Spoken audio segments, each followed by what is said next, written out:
तो मेरे प्यारे नन्हे दोस्तों, कैसे हो आप सब। अगर आपको मेरी कहानियाँ पसंद आती हैं तो प्लीज़ मेरे चैनल को लाइक शेयर और सब्सक्राइब करो। आज जो कहानी बच्चों मैं आपके लिए लेकर आई हूँ उसका शीर्षक है खटमल और जू। ये कहानी कई वर्ष पुरानी है। उस समय दक्षिण भारत में एक राजा राज किया करता था। राजा के बिस्तर में मंदरी शर्पिनी नाम की एक जू रहा करती थी, लेकिन इस बारे में राजा को कोई जानकारी नहीं थी। हर रात जब राजा गहरी नींद में सो जाता तो जू अपने घर से बाहर निकलती, बड़े चाव से पेट भरकर राजा का खून चूसती और दोबारा छिप जाती। एक दिन न जाने कहाँ से उस राजा के बिस्तर में अग्निमुख नामक एक खटमल भी घुस आया। जब जू ने उसे देखा तो उसे बहुत गुस्सा आया कि उसके इलाके में खटमल घुस आया है। जो उसके पास गई, उसे तुरंत वापस चले जाने को कहा। इस पर खटमल बोला, अरे जू बहना, इस तरह का व्यवहार तो कोई अपने दुश्मन के साथ भी नहीं करता। मैं बहुत दूर से आया हूँ और सिर्फ एक रात तुम्हारे घर रुककर आराम करना चाहता हूँ। कृपया मुझे यहाँ रुकने दो। खटमल की बातें सुनकर जू का दिल पिघल गया। उसने कहा, ठीक है, तुम यहाँ रुक सकते हो, लेकिन तुम्हारे कारण राजा को कोई परेशानी नहीं होनी चाहिए। तुम राजा के आसपास भी नहीं जाओगे। जू बहन, मैं बहुत दूर से आया हूँ और बहुत भूखा भी हूँ। वैसे भी हर रोज यहाँ राजा का मीठा खून पीने का मौका तुम्हें मिलता है।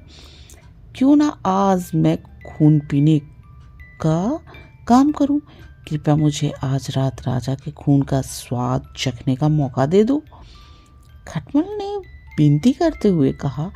जो खटमल की बातों में आ गई और उसने उसे राजा का खून चूसने की इजाजत दे दी।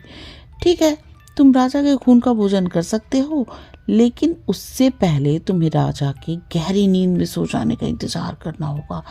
जब तक राजा पूरी तरह नहीं सो जाता तब तक तुम उसे नहीं काट सकते, जू ने कहा। इस पर खटमल ने हाँ कह दिया और दोनों रात का इंतजार करने लगे।